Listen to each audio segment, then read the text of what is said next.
Let's talk about grammar. Fun stuff, huh? We're all familiar with the traditional idea of grammar that we learned in school. You know, the grammar we have a love-hate relationship with. Even outside of school, most of us have argued with someone about what is or is not proper grammar. But what is grammar for a linguist? Well, it's not really the grammar you learn in school. Let's look at what grammar is and how linguists go about understanding it.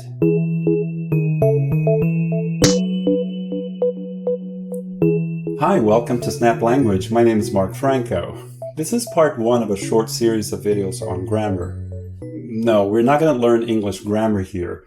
We'll explore how we understand the fact that languages have grammars, how traditional grammar isn't always a good tool to understand how language really works, and how it is rooted in social, cultural, and historical contexts. So let's go. Think about learning a new language. What do you think you'll need to learn?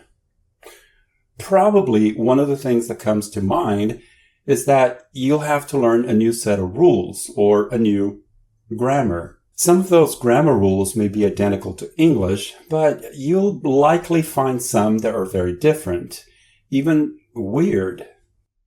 Well, I'm making the assumption here that English is your native language.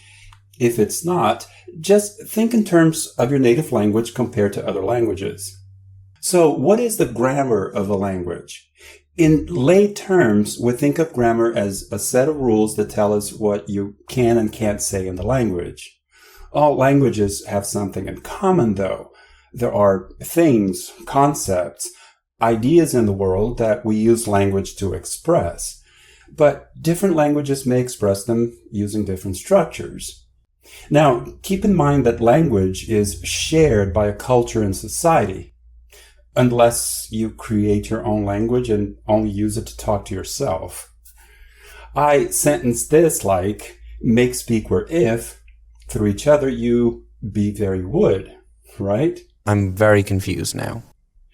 Nothing stops a language from creating a structure like this, as long as you always organize these ideas and other similar ideas the same way, you can call it a grammar. It just wouldn't be English as we know it because English speakers do not share this way of organizing these ideas. They don't share this set of grammar rules. So grammar is a system of rules that govern how speakers organize words into sentences in a way that others also understand. But organizing words into sentences is just one aspect of it. Linguists are also interested in other components of grammar. The main components are phonetics, phonology, morphology, syntax, and semantics. In phonetics, we study the inventory of possible sounds in a language. The sounds p, k, n, and a are part of the phonetic inventory of English. The sounds r, u, or u are not. We can also combine these sounds to form, for example, pack, can, or cap. How about knap or kpan? You won't even look these words up, will you? Because you know that these combinations of sounds violate English phonology. Phonological rules vary from language to language.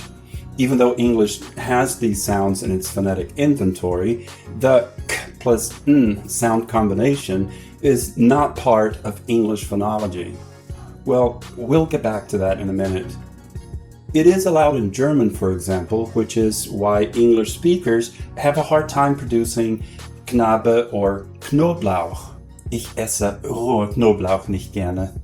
But wait, when you say dark night, you're kind of saying a k sound followed by an n sound, dark night. That's because the phonological rule in English is that an n sound cannot follow a k sound at the beginning of a word. The rule doesn't apply to that combination between word boundaries, as in dark night.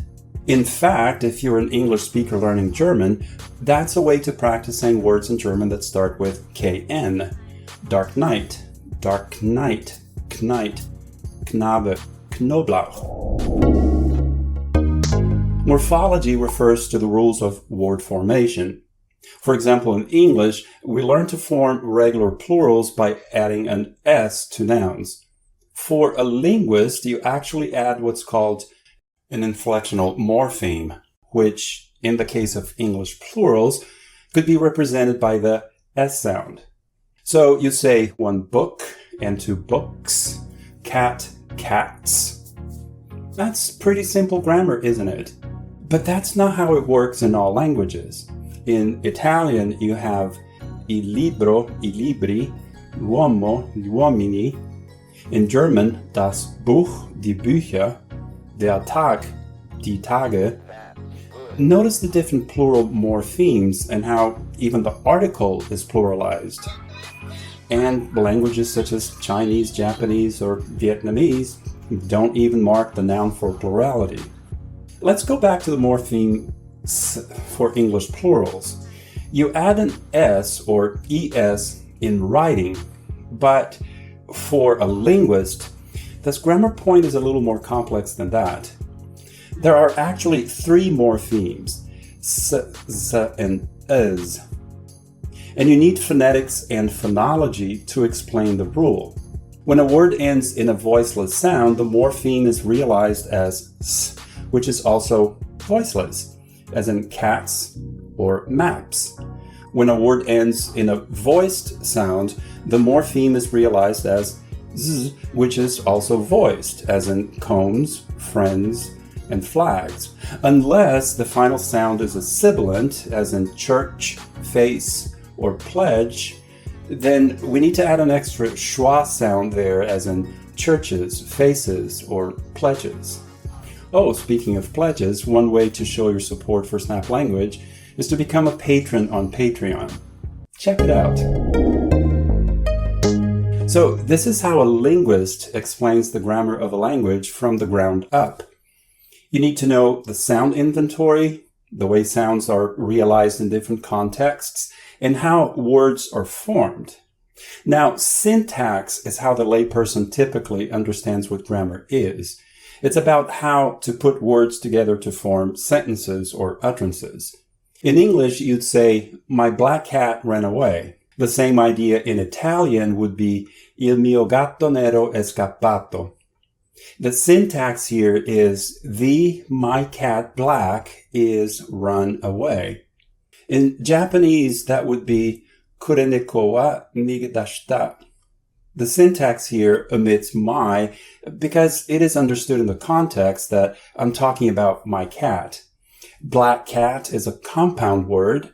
The verb has a noun, escape, which is verbalized and put in the past tense.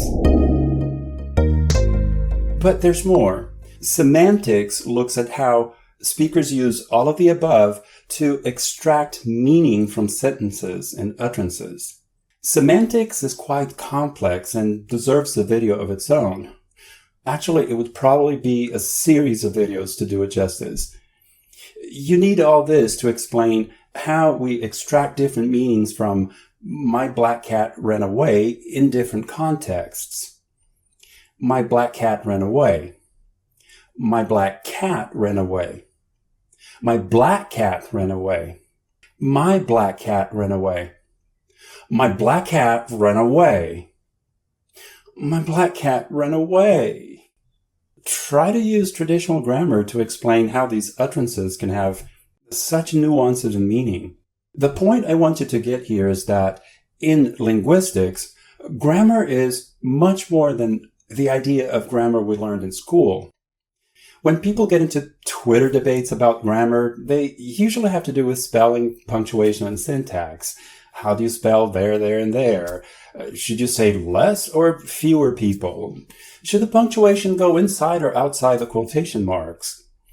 These have to do with formal traditional grammar, which you could say does play a role in the language, but The grammar of a language goes far beyond syntactical rules and the mechanics of writing. Okay, so the bottom line is that the implemented computer program by itself is never going to be sufficient for human understanding, because human understanding has more than syntax, it has a semantics. In fact, there are things in the language that traditional grammar has trouble explaining or just can't account for. It has its purpose, it does its thing, but if you want to understand how language works, well, traditional grammar has its limits. We'll talk more about that in the next video in the series. Also, as I explained in a previous video, linguists are generally concerned about describing how speakers use the language rather than how grammarians think speakers should use it. That's the distinction between descriptive and prescriptive grammar. People have strong feelings about that, and of course, they take it to social media. I have some thoughts of my own about it. I'll share them in the third video in this series. For now, please like and share this video. Make sure you hit the bell button when you subscribe to Snap Language so you'll be notified when new videos come out. At the Watching Your Video This, thank you very much for. Bye.